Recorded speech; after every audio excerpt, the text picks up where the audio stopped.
Hey, what's up guys? What I'm going to do is walk you through a couple things you should think of when determining your own pricing.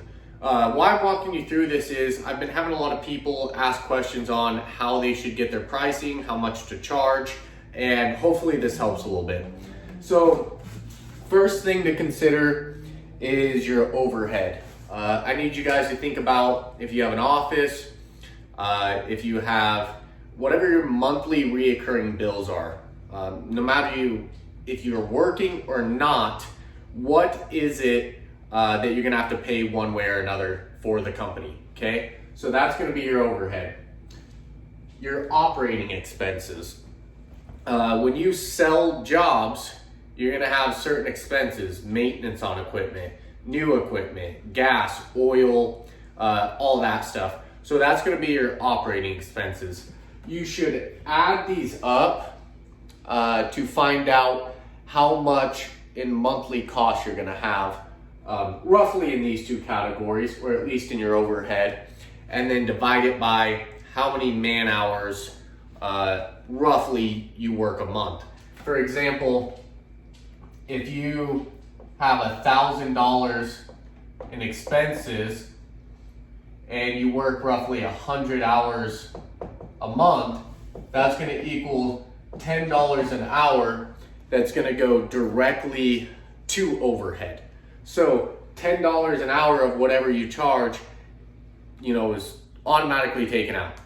Now you're going to have that operating expense. If it costs you roughly 30 bucks a day to mow 30 lawns, you could say that your fuel charge is roughly $1 per lawn.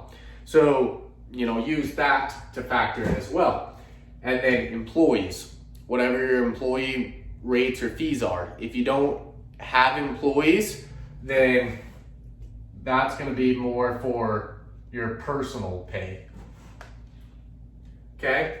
So factor in your employee pay, your personal pay, whatever it is you want to make an hour. If you're used to making 15 an hour, I don't recommend putting it at 15 an hour for that category. Put it more at like 20 or 22 an hour to help account for all the non-billable stuff you're doing to keep your company running. Your estimates, your invoices, your maintenance, all that fun stuff you're doing, you need to try to get paid on it a little bit as well.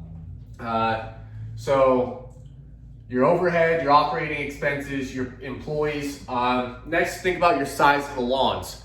If you're doing 1 acre jobs, it's gonna save you on drive time, but you're gonna put a lot more wear and tear on your equipment, and you're probably running more expensive equipment. So when you're looking at the size of your lawns, factor in wear and tear, mileage, the drive time you're saving to help determine how much you should be making. Chances are you're probably gonna be pricing per hour on the job. So that can fluctuate a little bit if you have a 3-hour mow. But please keep in mind, just because you have a 3-hour mow and you're saving that drive time, you still might have a $12,000 piece of equipment that's getting a bunch of wear and tear on it, and you're gonna have to keep up with that maintenance. And not everyone has that, so you need to try to make sure you're charging for that equipment you have. Side of the lawns, this also, right here before we leave, think about your minimums. What is the average amount of time it takes you to mow a small lawn, no matter the size of it? You might find that you can mow 1,000 square foot lawn in 4 minutes, but you can mow a 5,000 square foot lawn in 8 minutes, okay? So find out whatever that average is and whatever your average drive time is, and you're gonna need to figure out a minimum here. That might be $25, it might be $35, or it might be $45 or whatever. But you need to find out what a good minimum is for your company. And from my personal experience, I think you should really be between the 35 and 45, just depending on what the real commute is and what kind of equipment you're running and how dense your route is. Another thing to think about with your pricing for your lawn maintenance is what kind of upsells you're going to be getting out of it.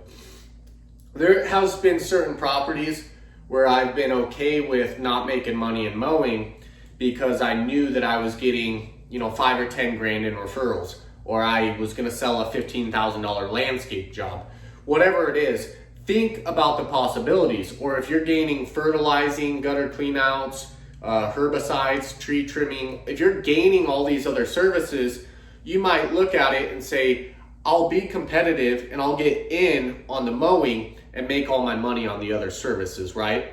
So keep in mind, are they strictly a mow client, or do you strictly do mowing? If you only do mowing, the upsells, the landscaping, all that might not be applicable or might not matter.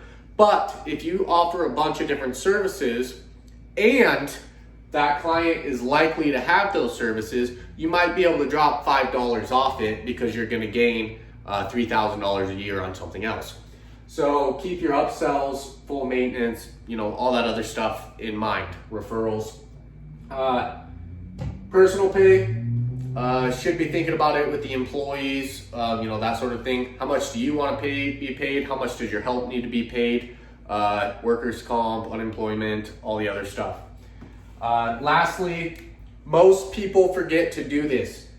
Do not forget to factor in profit. How much money do you want to make profit? What percent, okay?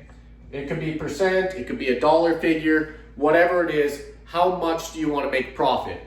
If all this comes out to 40 an hour and you want to have a 25% net profit, that might be, an extra $10 here, okay? So most people would get $40 and say, cool, carry over this $10 and now you have a $50 an hour rate, okay? So, I don't know, could have done the math wrong, I'm not sure. But it's just an example, whether it's $12.50 or whatnot. But it's just an example of don't forget to account for profit. Whatever it is you want to make, put it in there. Focus on all these little categories. Think of how much it truly costs to operate your company and have the lifestyle you want to have. Really, every business is different. So walk through that in your own business, your own life goals, how many hours a week you want to work, and good luck, guys.